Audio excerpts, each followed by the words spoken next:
tetre mantre ni hai bewa Yesu mimbae ko be falo nyenya nyela ni etamo balo Isaiah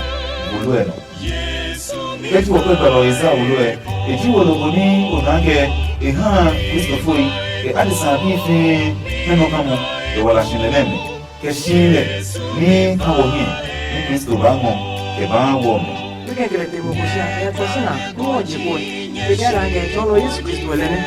Many honey beke vena. Sumani nu ejo mikebo. Kaje ato Kristo kwa ni ato wo se delo. Nuwa ya no ne hu wo min fanye adafi ni wo min pa mambi blue fin fight ake COVID-19 ne lololo eke woye. Wo nose mask ke boni atron wo ya no bule na kan. Wo de formo hu no hu wo fo le pitio ani me hu he ni me ebu ame na baba wo ye hu wo bomo da keshin wo chi wo benke jeme nyan wo pa wo no jigban wo yo ya ke nu cho hu e ba chun e be fan no ke ha wo ye ne ke na agba ni wo na wo he ye nem ni dromo na wo osofo bless kupalo e ye wo tiam ni mene no we ba ye bua ni wo ni kasemo wo ni wo no shifan ye dambe wie mo me le jo osofo ni ko akosombo SDA asafu efen ano osofo kejege wanga saminya onda yewa shimbabao ke ha o wala no se mu wo osofo npa kume yo tian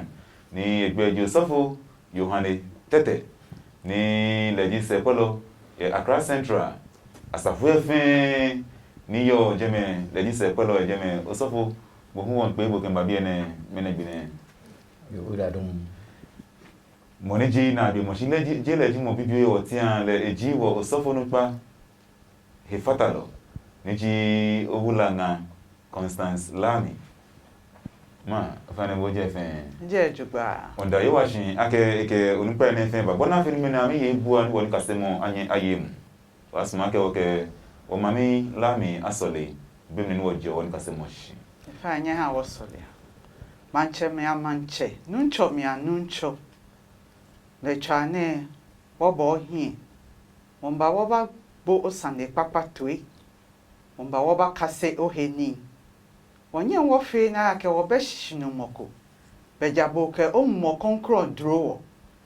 Wo mani wo yo ke mani bo to ye fe nuncho. Anu wo nu shishi. Shimo en han wo sumobo fe chuchu. Ona fe ni wo wala afe no ni sayo hi. Be ni wa kase ni nu na wota. Ake wo bie ne ye obi Yesu Kristo gba. Amen. Amen. Mi kasemo ke nyeshejia mi manle mi nyeshejia mi manle mi woni kan mo titiri oba na ye gbelo Isaiah olojo ni ji nyiman ejwe kuku ni ji na hu eke auzion mi she saneshelo ko ke agon ni kokono Jerusalem mi she saneshelo wo ogbe no ke hewale wo no ka segbe ke mo yuda majinle ake na nyanyomole mimba amen so me kaji wo pe ni kan mo ni akane ye bi ene eji shi wo wie mo eji hewale wo wie mo ni Jehova ke mi ha ebi ye heifen chuchue akenya Jerusalem bi chuchue akenya yuda foi shimene nakani ne fon e ba she nke bo hu no o te me baba o ye ni wo ye na agba ke ha men ko mamni ni wa nyo he kroko me won tawo chaba ke na jemo ye ene mahi shiye fe mi ye mene Yewa ke le ji adebolo ni le ji mo ni mo to njole ke ha me fia no iwo ke ji mene ni kasemo ne nke bo fe o ba nyi se ke wo dwemo ke wo twi mu le fe ni wo ba ni enna he wale ko ye wo wala no iyo akeneke mi shejemo na ke ha yuda foi ke Jerusalem bi ne nke bo fe wo mene e ba fe wo gbe fan no amen agbasane ko ye Japan asra fo ko he neke asrafo nyone ake onake amebote na agba credit company bemle ni atwa jenjen fe taniji enyo ni ebanagbe ya fi agbe kome ohai ne unye mai ejeke enumom ni yen ake neke asrafo nyone ake eyate ye nshokpoko no ni onake shin esmoni ekuo ese ke ya imamni ni ejedon ejake ehie ya ke twinjole ko bejeme don shin ake ye na kan shin le ni yen akeko yon le jinje America manu yo na ke e mewo jina ye hweshi nona ma e wujina no jiake twinjole shineke asrafo nyoni je Japan ne e yo se ake dabi ne ka da fina atwa ne eji apako ni achonle bona fi ne kwese ke ya ne ken mani efe hama nemni no ego ekun yin fono ni ete no enshi ye mokome mona agbenwe ye pimo ke no na ni ekometo enshi akafi ape enyo ke enumo afi ape enyo ke pause beni ni ne keta ne ebana agbe agena me kumenje mani ejemni no ni ji gbobilo ekomen na meke ne ken Japan asrafu nyo ne agbe amekele agbe yawo shibemi ni eyin egba mi no le na mepe enaka asmoa adafitwa wojie na nwe ye fresh be ko newo asmoa anokwale ni meba nomnie eje le dienche ebe san ne ba ye jeme ni ekometo eye ni biamni ewa en hale dugban bemi na kan le tra ni no alo biamni no e mambi ye mi na to ejole ni amenya amemimba nkebo fe ke me krokumeni le ko Kristo ko ba shibia ne wo hu wo nyenye he kumeni won tawo chaba won tawo to ejole ke mi ha ososomai shina gbalebe mu ni yewa ke chon gbalo izano ke ha Jerusalem yuda foi ke me fe ni mene won wo ba nu yewa sane pepa ni wo mole ake wo ponlo ke wo yola helo neken e wale wo bi mo ne ejino ni wona ye gbalo iza icho ni jimi mai eje klen kukuji enyo boni eke eje mene eke nye shedia mi man leni wonyomoleke nyeke Jerusalem bi ayu atridrona ni nyeka Jerusalem bi ake ametawu bilese efu ni ake aminisha ni le efa esha ni amefele amenaye nyomowo toy enyo keje yewa den amen be yesha ni yewa fi kralo ake wotoy gbalamuni ikban hawo alo eken hawo ke chonwo ni sha ni fe ma no eke mene le dienche echake dwemo echake tri do mene tawo ni esheje nkebo fen wo mi meba ni wo mo ne ken ni ne fon ni ekecho ke ba engone no wo wasun ni wo tawo ne ken wi mo ne mi ni wo no shishin dogban ake me poten alo me ni poten jino ni ne ken nye sheje ami ma ne mi le yin gba lo iza wo lo e icho ni ji mai ejo ke ba ni mai ejo ke nyon me she yi mo kra jino ni yo ni ke hawo wasun ake o ke wo mami lami aje ni kasemo shin ni kasemo ni no chamo ekemi shejemo ke ha wose ni jini kan le mo no kan de egbalo iza o lo tun ni jini mai eje klen ku jienyo ma akemi shejemo ke ha wose mi shejemo kro ke ha wose jino ni atwa ya dafi ke chon gbalo no ke ha wo ne yo oira don dani wo ba na kan mi she asani wo ku wose no ya wo kwa keshin miniba dani twegba won ba ni Isaiah wolue ajami enyo ekome keye chapter 1 ka shi 39 e chonwo no ni mini e shamini Israel bi e bote ke no ni ba ameno ke wo ba kaye ame mancheme ki manche Ahaz ni me eba tubo ne amkawobano inuncho ke bimi ni mamwabo no fiano no ba bimi mawabo shi kin Ahaz e angono de ke hie ya fon manche as niyo Assyria manche no don efe esha eha le ekun manche Hezekiah hela etwabojo ni nuncho denche ewo ono ekun keje gbelemi ni achu keje anuohe na achu keje Merodek Baladan akeshi me aba na mba kwa akeshi mini na pe nutumone ni ameba oshia owie no ni nuncho efe shimoe okamete otwiami na mekwe amena ni bi fefe jino oto afiabo shika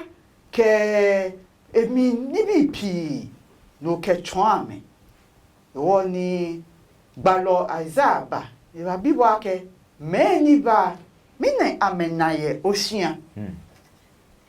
uba choma ake uba kela ake jena ake amena shika ke ni bi ni to ni gbalo Isaiah ke bo ke o seshi bi kome ba ya nyum ake shi o je nyumo yi o chon be mene o so fo maso ni wakane Isaiah wolo nije ichonyuma kuku kome ke enyo belo Isaiah wolo ichoni ji nyuma klen kuku ji enyo ike po ha akpo wolo ni wo akpo ni eja ke wolo malo hu ni ma musuni bile koni amechon onyanfo yi akojomo hie amebushi ni amechon mi mambile ate nonaloi le agbenale ameden ni okunlafo yi achomo amenomoni ni ahunsan hu achomo amehani amen amen na ke ishaine fete no ye Israel ma ni wona keshi ni hani ene mefe ha amebote nyon yelimi ye Babylon ke he kokome ake Egypt bi tu ewa meno Philistine bi tu ewa eshana me fake je na kan be fe no nyumo ke agbene mahanye tu enjole aka ameje amehise ne eba ha ametu enjole ewo tu enjole ni nyumo wie mi she sande ni ewie he eke enemene fe wo ho kejejen ewo be no ni kan wo hie no ni nyeje nye hise keje be mahanye tu enjole yehi ojuban osabo kupolo so now kewa here no ne mami konkro nga wodeyo Isaiah wo mio yi neji yimiwie mbam neji kakike nyono kanio eke bonne yawe maunga deji no ne nyejo ye mabua nyejo ye mabua nyewo Jerusalem mabua nyede ne anuka jehanole anona mi baba wo se mapu ne ango ayaya mi ome ngopame hallelujah amen ona mini bwadom na yawe ngela ne emawe bi me ke wa ke to monolibi no ne wa nge jomi ne wa nge o wa nge no nam hiami fu wa nge hawo mi kanya gba hiami se bible nge wo de ken ebi kai nani no metu abena wa nge mi ble kamboni ede Israel biome wo e masu wa no ne wa hawo mi ome kwa ya mi ome asemapo enga mi ka Israel biome agble jamani no mami se ken mausi wo mi ne ewo me ejemekejem ne ejemekejem yo edemeken e mawo me boa ne amana hejomi bo mo no libino na jomi ne wange haomi mi ne wange nyagba ya mi ne wange tromi ne wa tromo no libino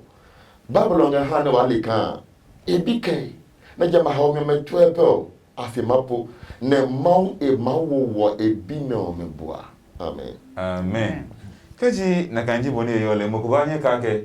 neke mi sheje mo kan wose eshinwe na kan na fe blema bi eji me na kan Israel bi Jerusalem bi ji me na kan ne wo mene ye wo shinle no yo me ne aso wo ba ni wo shan wo fon ne kan shinwe na no ake wo taflache wo chomo ha wa mi kan wo chomo pin mo amne aso wa ni wo shan wo fon ne kan mi sheje mo nge mo na no ake wo se ko e wo ne ba nye ehye eneme na no wanya wo hwan wo fon aya keshi dani krani nuncho to jenen shishin fan ni bi eha efe akeshi ebi baba ni ebagbo eha wo ewo kokwe kenklen mosi wolu emi ona kejeje meton akeshi efe eke machine akeshi Yesu baba iwo se ebagbo eha je manfen wo ko kane John 3:16 osofo wo fen wo le mu shi kane mu oko hawo Yohane sane pepa ichoneji eten kukuneji nyake ba eke neken ngo smojele ake engo ebiko mele eha ake mo fe mo ni ahe no ayele ehin akapatan shimon enna na no wala amen amen wo je Israel bi pe eto neken to enjole ne eha she to enjole eha mo fia mo ni ba hele eno eye koni enna wose wala bi ene emu ake wo ba gbo wo ba chon pin mo mi shiko ye hie no kamo ye Yesu mi e ke ko gbopo tete o ba te shi ko akele le gbo eteshi no ji wo hie no kamo amen ozo tete nego ko ba shi se Ni te ko ko fata ya keshi. Onyamo ni woja. Iji ni boni chaki. Boni esu ke banyo na kan na yo pashi menebine. Ka o kwa mutun chole ne ke ha Israel bi. Ni ame fe sha mi shile den che ehin pa ameno. Ni eke fa sha keshi e ba ngbon ke hijole eke ha me. Ni ka o ko ba mene wa shin le mi. Wo hu wo botu egbe baba o no. Chimo wona echake yewo na kan le hu emsu chonle yewo hi. Ko ruma bi awolo ichu enu kokoro di pa anyo. E ka bi meji wodi e shafe le po Yesu bani mi e ba gboke hawo. E wo nyomo be ni ejo ke ha Israel bi na kan bi ami na kan no e ka wo hu yo menegbine. O ka ji wodi wo ye sha ni le fe ka la kishimi. E ba nwowo akeshi ebi ekon. Oduban osofo oyiwala don keji womba ojemeno agbone monike neken mi shejemo eshinwo ne ba ake esake asa gbeno ahale leno hwe ake ehien nyame ke ewiemo ke egbeno samo keji wo ko gbalo iza olo ichoniji mai eje klenklen kukuji etenke eje nya okwa noni eko ejeme binu ni osofo tete oke yomoni ojeme aloni kasemoni ojeme hawo gbalo iza olo ichoniji nyamai eje kuku niji eten ke eje boni eke ejemene eke moko gbemi boye ngale no ake nyejia yewa agbele nyejia agbedegbeko ye ngapata le no nye ha wo nyole ye ngapata le no nye ha wo nyole ago jo fen jo no ni aha gojin ke meme ife abashi ni aha he ni yo doko ile fe afe trene ni he ni yo gojin le afe plana ni ajie yo wa anunyam lepo ni hello fe twem ana ejake Yehowa na eje amen so for keju won ko ne kan hia nyam ni agweye Yehowa he alo agweye Kristo he agweye ewiemo he ke egbeno samu ne won ta wo ko kasemoni won ne ba nye hye no ejeme Yo so for adon ka ko ni kasi mone wona ke wonyongo edemoni bi eteno ni tono ni ke shejio ebi amin kenklen le denje enunyam ejakeshi keji ebenke wo la keshimini wo ye bamo alo wo shidamo akeshi wo fishi he wo enunyame ehe odugba no ni eke ame akeshi amefe he konkron ame hale ke zo be ne fe konkron abona fe machimbo ye netiani wo be mi ni amefe he konkron ni nyumbo ya mete ame na shifu makeshi nyumbo be fe bi e kameye e wo ne kameye ame na kan twinjole alo mi shedimo na nje ngo jemo le akeshi ye flow ba kwese nef etu noko ni wo manu me akeshi ngo jemo ejino ko ni nyongo damono ni ekefio ni ha ko ni wo kan eke moko gbe mi bo ye ngale no e o kechen ne ke ngo jemo ne no kaji wo nu e ha wo twinjole ke wo ye wo hi ton no me so fo ke akeshi ne ken go smodele aka enwe bi ko mi le ha ko mo fi mo ni hire ne yo kaji oye e shashishi ni o la keshi o ya ki patamo mi no ne ken je mo ne ni o hi oye e ha no na twinjole akeshi be ni gbe ko ye ken habu None je ten hunji. Esake shi asagbe ke ha wonyomo ni iba chono ke ba. Na kan blema bia mi alo ke ji ton manche ko ba jipo. Abo she alo ahelu akeshi manche mbae. Okayo be mi afọ Yesu Kristo na kan no bo fo mba na meke afọ yuru ahelu lole. E wo twa keshi ajiogbe. Dani nyombo chono de ke jiogbe alo no ye loy chono ni ameke ba. Wo bana keshi nibi etene no nyombo chon de hani wo Kristo fuye wo na hijole lo mi shedimo. Yo osomo kupalo ejeme asoni kasemo ekro kuma ye ni wo ne ba nye shelo ye neken hianyam wie mo ke gbe no sa mo ne osofo ole Israel biome nene hane mau blatwe hame jeka akwa mau mla mau siwom ne eke hame nge sina yoku ono akwa jama mla ne lohio mau blatwe nge one monolibino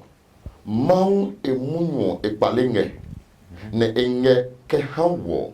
kambo ne enge ke ha Israel biome ne akwa mau mla mau blatwe hame wo hu monolibino enge wode ken ebi kai na emaba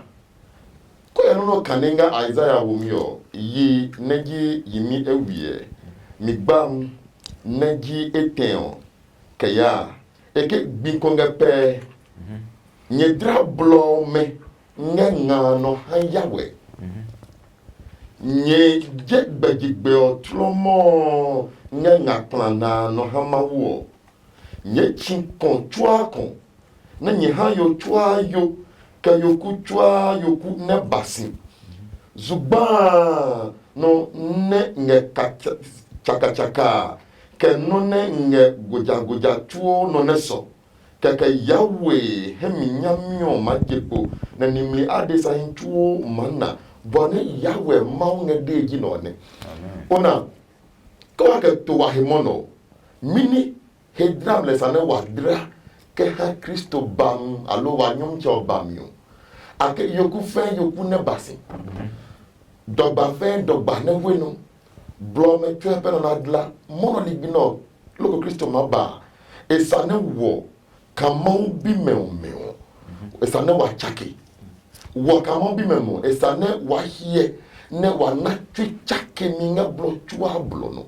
wa ni pepe fe ni pepe yo eda nga mau blo no keke mau e anu nyamio e majipo la ni chuo manna ka wa ji Kristo se nyeli ni ne amen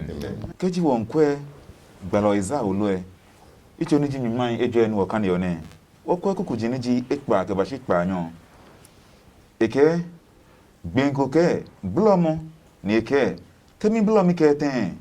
hello fin le joy ni ehe fe o le fin tamo ngano fofoi eke joy gbion fofoi hu ngala eja ke ye wa momo ni emo le twa ke chono eke lelen joy ji man le joy gbion ni fofoi hu ngala shinwo nyomo le Viemo le Adam shin ka te nano amen kaji won kwe ne ken kan mo ne ni an wona ni wole wake wo be ma design wo tamo joy ni eche no ke wongala ni wola ajina na wodon me he no kan sa ke enye hawo eja ke na gbe viemo ka ke shin eke wonyo le viemo le Adam shin ka te nano aso ba nyo na na kan ko ye ne ken viemo na amni ojo gba ana kwale ja ke shin ngba viemo tabone yi ake ehion shi ke ada nano echaki wo boni yo na kenon wo adesan ile wo ton fofoi wo ba gbin wo ba ngan shin ngo yemo le ko abode alo abojele yemo ni angan alo yemo ni ajue e ka shi apa shi ngene ni je yemo keke shi nyongo yemo loju ni machine yemo keke le ko yo wo le ke ya shin ngo yemo le e machine okaji wo ba kwa gbale yemo na wi ko kwa aiza nibi na ewie wo na ke shi ena iba minge ewie ake shi o gbe ko ba bo ye ngano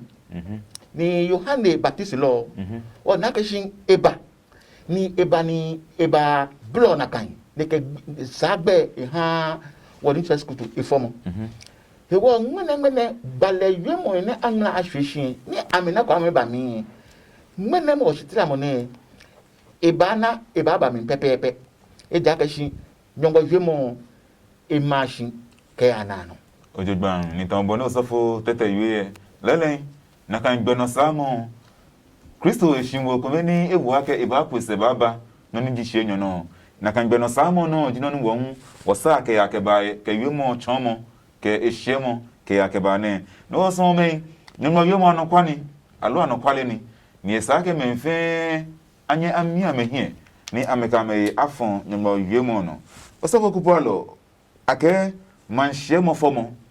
keju wa kukuniji ne hue ke bashi nyama ke ekomiye ichoniji nyama yeje yegbelo isa olo emniye ake manshemo fomo ake dana maji manshemo kura shishin ni chanke ti meji ni atoshishin ye ontan no wona ni kasemo fi o kejemni ma mu nyefia mi osisinje ene sisi ma mu nyefia mi ojenge mo ye wakane gbalo Isaiah wo mi o ngale jo no yi neji imewio migbam neji ne kamasu nyuma kakakiyo eke Zion mumanye munyu fielo ko ka ya yogaga kuno ne oya fie manye munyu kehewami Jerusalem mumanye munyu fielo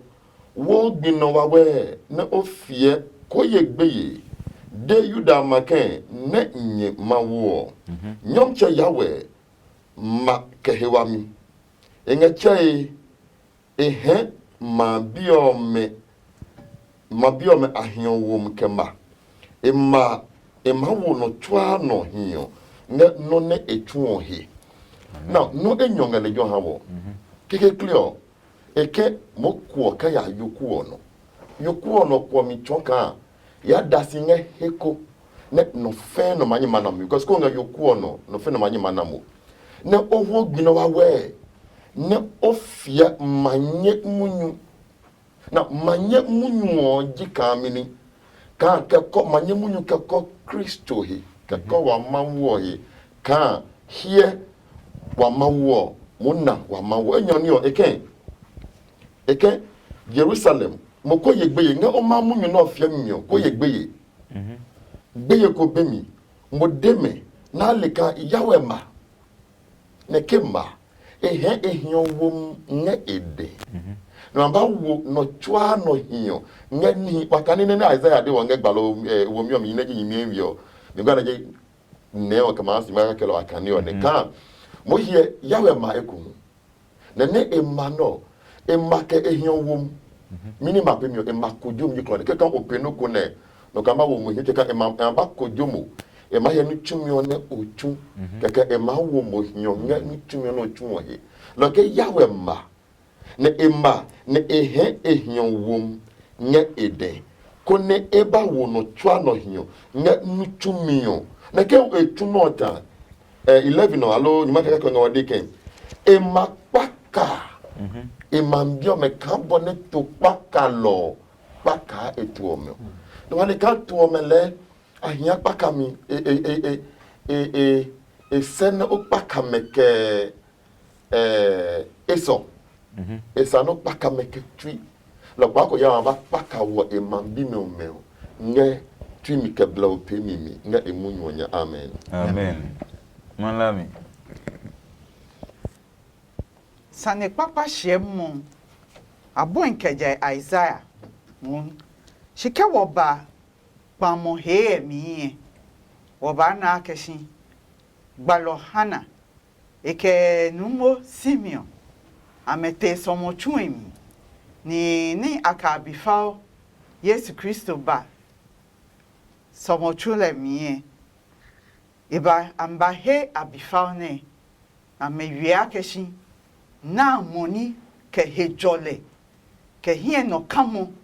baba Israel man iwo ye Yesu Kristo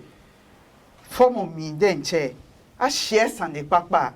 to boni osofo tete wiye be na fole tuntun aha to kwelo ye a share sande papa eko hwe de ebo dan de ba bon enuchumo John the Baptist ba wie akeshi na to kwelo ni baba ni eke hejole abahawo beni egboy ni eteshie Mary Magdalene share sande papa enale ne ke ya no ya ke menefe ake inteshi ake ke Yesuba ni afole ni eba chuni ne egbo aji eteshi nkwen wo besa ne papa ko share mo wo eshite hun sande papa ni asani wo share ni kokwe san share mo na share ye mi hi mi ewo abele ake hi anuchumo alo ye anuchumo wo fe wo nuchumo ake she ba ne ba gbo e ha je mu fen ewo sande papa share mo abon ni wo hu e ba ni na wo ye no twa nem asani wo cha no. Amen. Amen. Osofo nla ke nyeke ekobashi eneno bemne ni woya ni kasemo no. Mas monika no kufi afatai. Ka okwe balaiza wana ka shije meji na ji sali papa hye mo hihyin ye. Ni ye kokunu ji na ho eke ko ke ya gonle goni ko no. Bo sane papa jajelo zion. Bo sane papa jajelo zion. Wo ogbe no ke hewale. Sane papa jajelo Jerusalem. Wana ka shin achi majin so to ata. Ni tun aka shin sane papa hye mo is ka mo fian mo no. Je mo komi keke. No nu ye nu cho hie. Isaka bo hu oteshini oya wi. Ni ka shin ko ke ya gon no. Jaka shi oba yin hie ni o kan ngmale no ke men susu o ke men susu he o ko beto no kan se no o tui mi no ka ta hie. Ye tun aka shin ni fe kusofonyo. Si kusofonyo e ni tuo ni poten ni e kan wo no aka shin. Wa ye o ka san papa aya. Ni wa ka me kokoma ka shin. No ni wanu.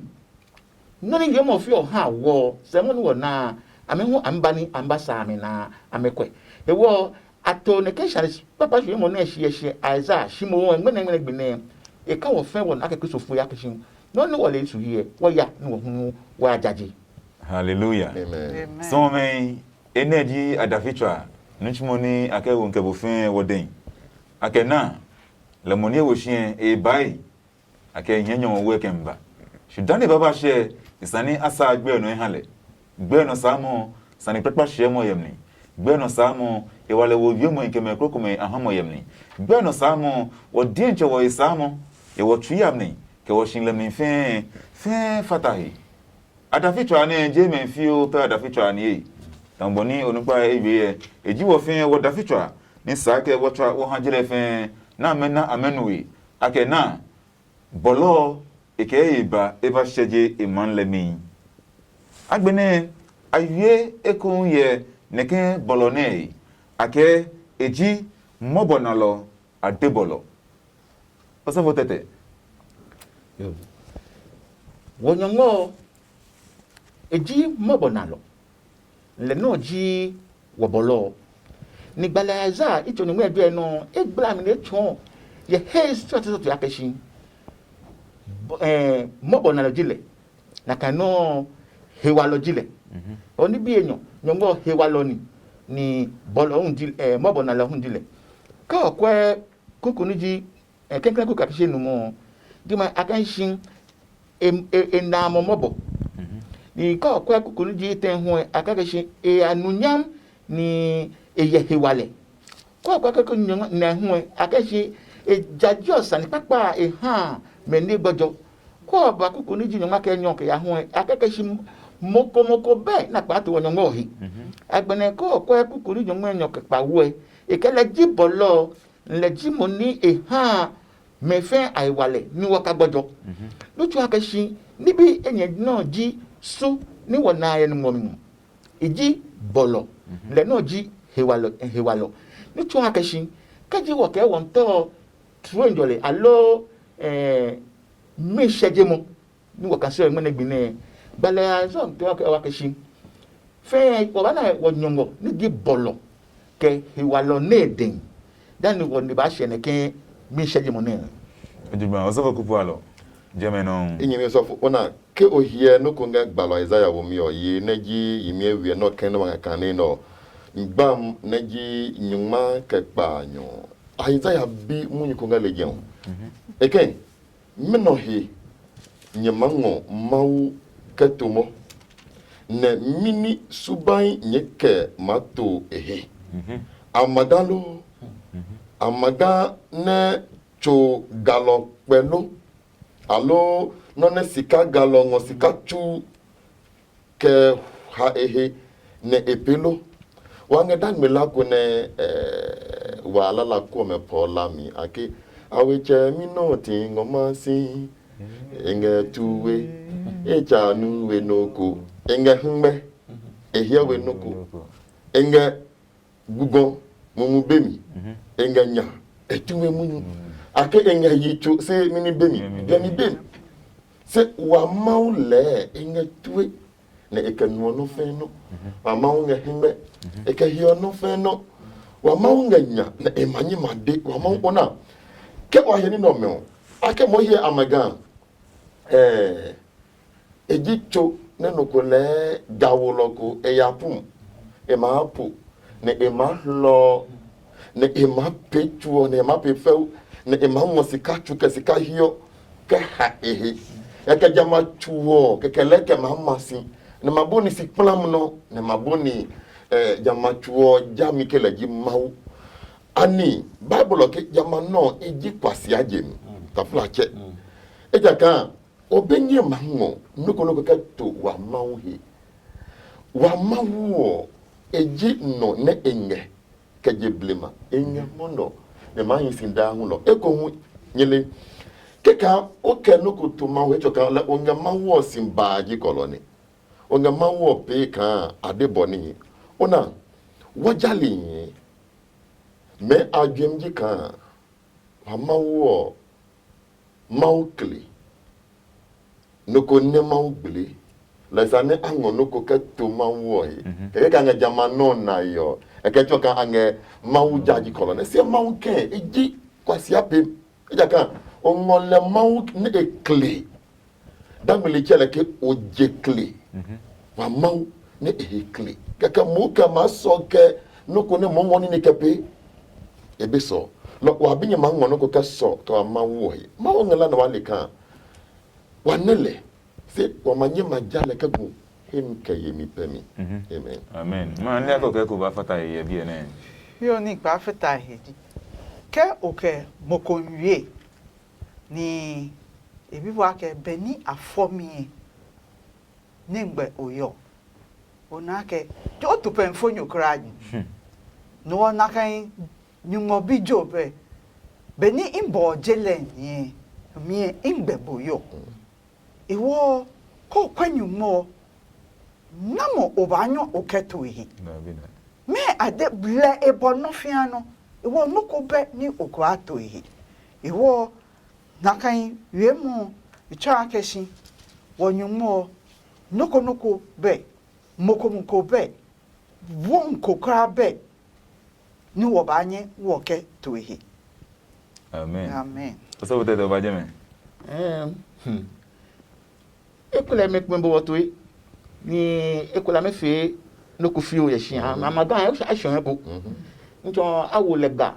awo egugonga ni amiason amaga ahie ni ami ni bi na meta wo ekula ami na hitu to wa ma ngongo ni wotira hina ba ke ho nyenye le no ni ya no kan bi le bi no ni ne amaga ni shon efi e han she not mas wa ke magbala ma chon je akeshin nyongbo sumo ni ebi asomole she wana mo bona chole nya bonsan le hu eto na asomole hewo eto efio ni bi kome bona fe ni hani ekala kame ne kashishume hewa maga na shon eke hewa leko ete apia bomono ofe no habo hitokome yo ni bi ai eko ba jo akeshin o amaga no fio le fio ni habo ko oji ojomo eni mono she abonsa de nche abole inu wonyomo anu wo tun akashi de walo na emusun chon le la ji mo ne bo abonsan shima so ko no ko ye balaza no icho nyoma egbe ke kumie kokori nyoma nyoke na hu ike na amefele yaka ni jiami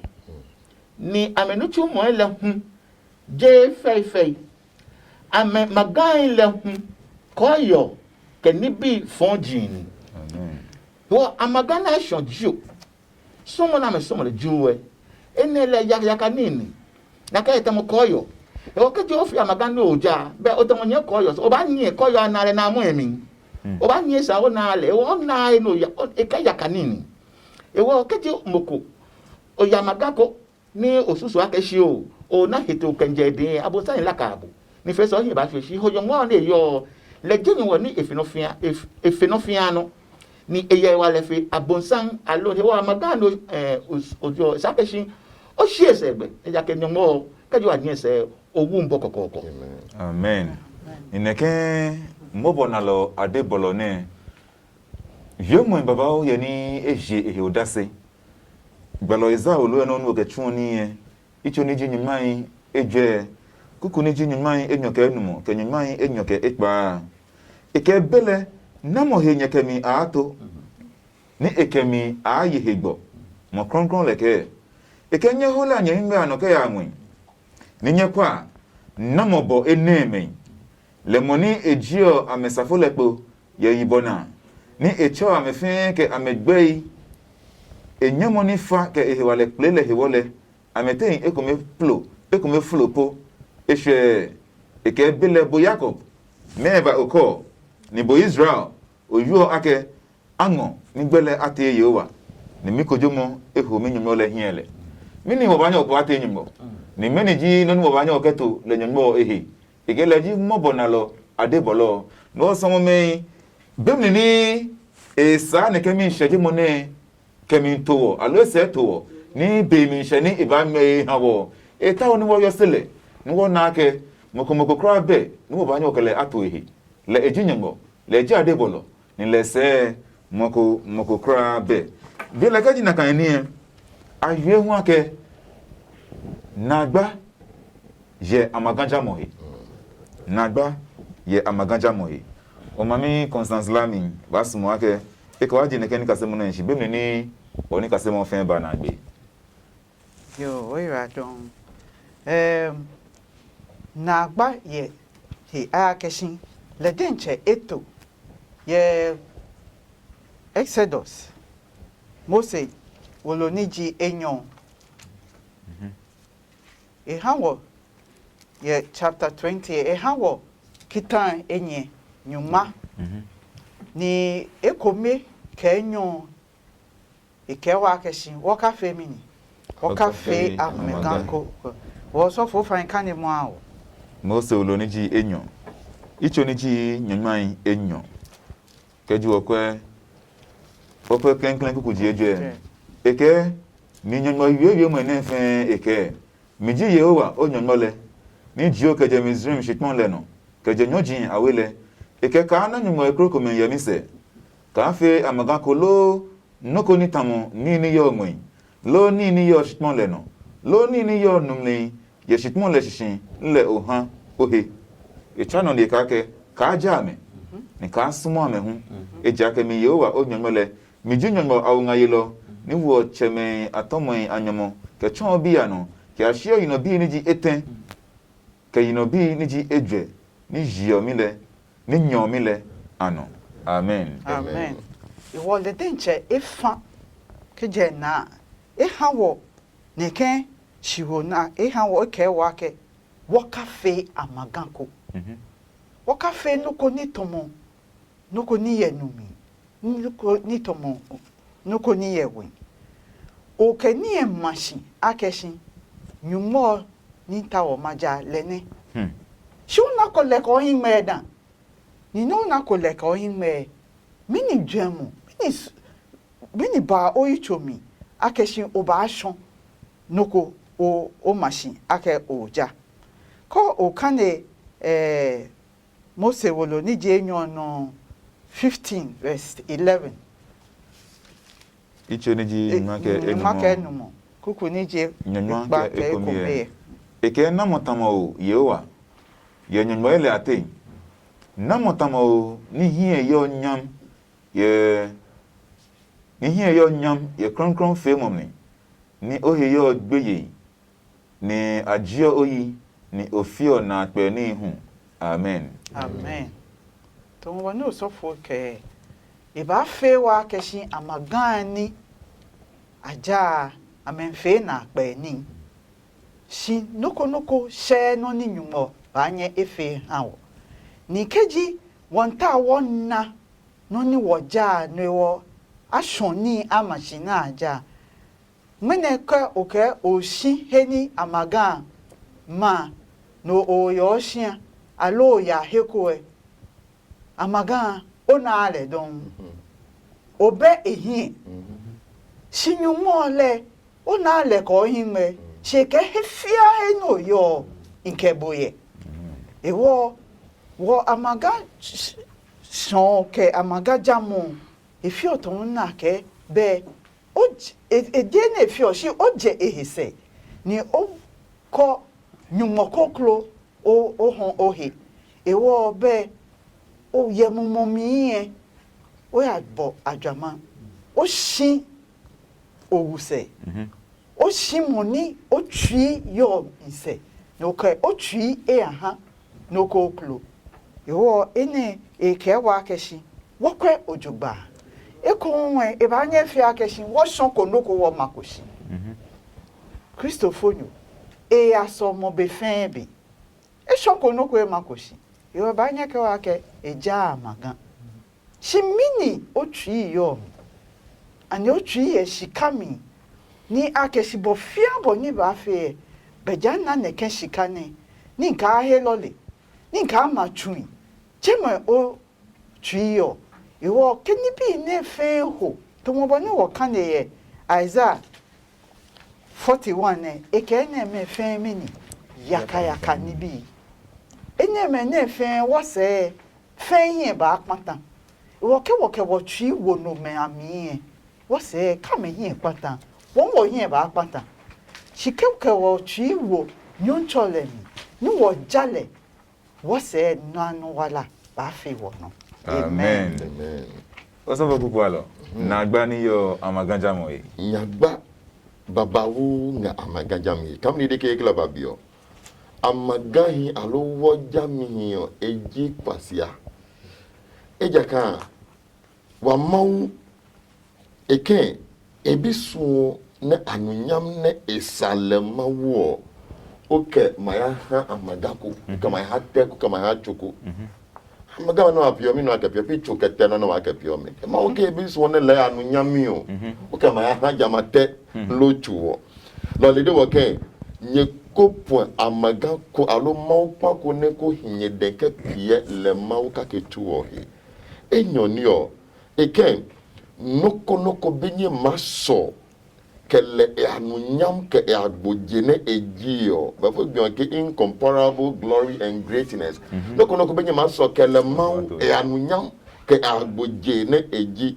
lo ke oke mawu alo amaga meji mau pa ko no ngajayo ajama amaga no ngajayo e maso ka wa mawu ka ke to olo e kele be so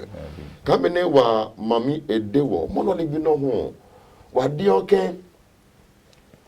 ya point amaga ko nem ngajai se wani pepe ni na wa dwem ngeno ni na asusu mi ngeno e choka wa dwemi be wa mawo ne wa ngajahe la sana wa dwemi ne mawo he ne wa nyese ka wa twitwo ka wa dwemi two ka wa klacho amen Amen. Oso mo tete o ke ko ba shi se je me. Nkene ba fita shi masimono wakan ne matino ko filo mi ye kitani ma na wakan ye Mose wolo ni jenyo ichinyo ma enyo ni ke shi kafe amaga ko lo no ko ni tamoni ni yo nwe lo ni yo shipon le no lo ni yo numli ye shipon le shishi le oha ohi baby maka june jewelry onaka aṣọ ko tamo lu aṣọ ko tamo sen aṣọ ko tamo sort na kedi bi na fe wo fi on afi on akawulahi meko mele amefe kuku ama kuku bibi o ni akawomi ni abuna na ketetumi awo huwe akọ na akọ akpla efe eka sa eka tueko amejani Christopher ipana Christopher ni ami ya na mi sole na mi ya machine akadwinde kani bi na fe malake ka fe ko ekulo fe ko so ahi ben twa ni ga ni gbe se mo ni oji e ka shi ka ja me ni ka shi mimini mi awunga yelo nyongo jimi kajo ko ojomo yato na kani bi ehie be o shi mi nyongo ne ka shi nko ba je ye yino e ka shi yino bi ni ji eten an ka te je no o bo mo no o fi ona kani mo ko ba yi e je bo pe keke hu shi e ba ya obi ya no ke yino ke ya o se shi fe e wa ji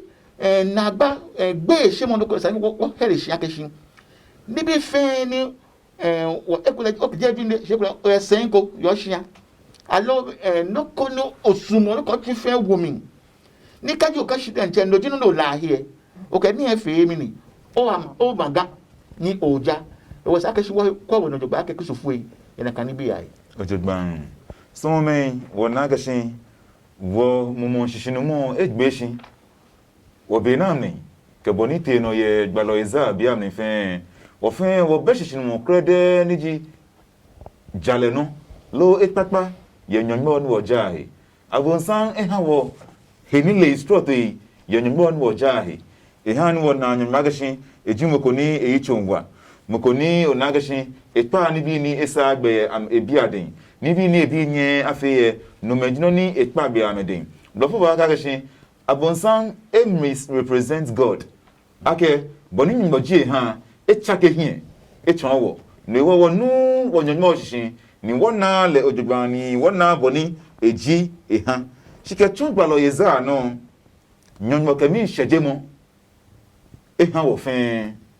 wo meni won chomo pimo nke no na amni ekemi shejemo eha wo agbene hu eha ni wo le ake wo jira mo efen ese bafo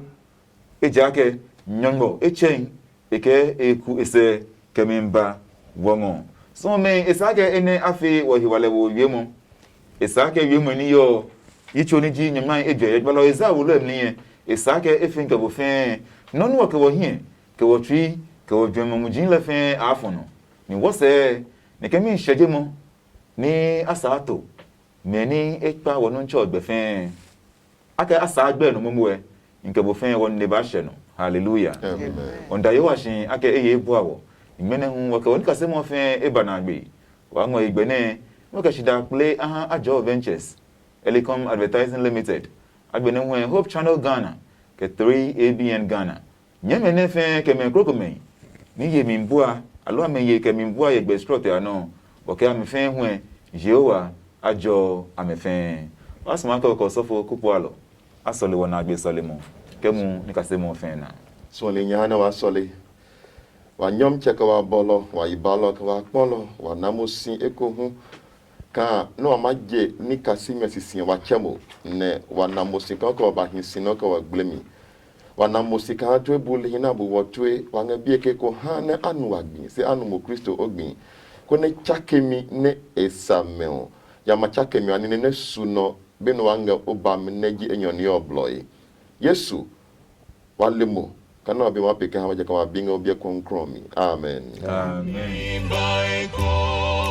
Mimbaeko Yesu mimbaeko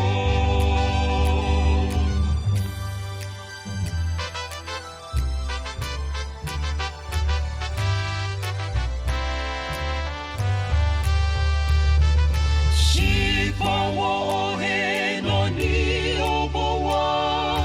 Yesu mimbaeko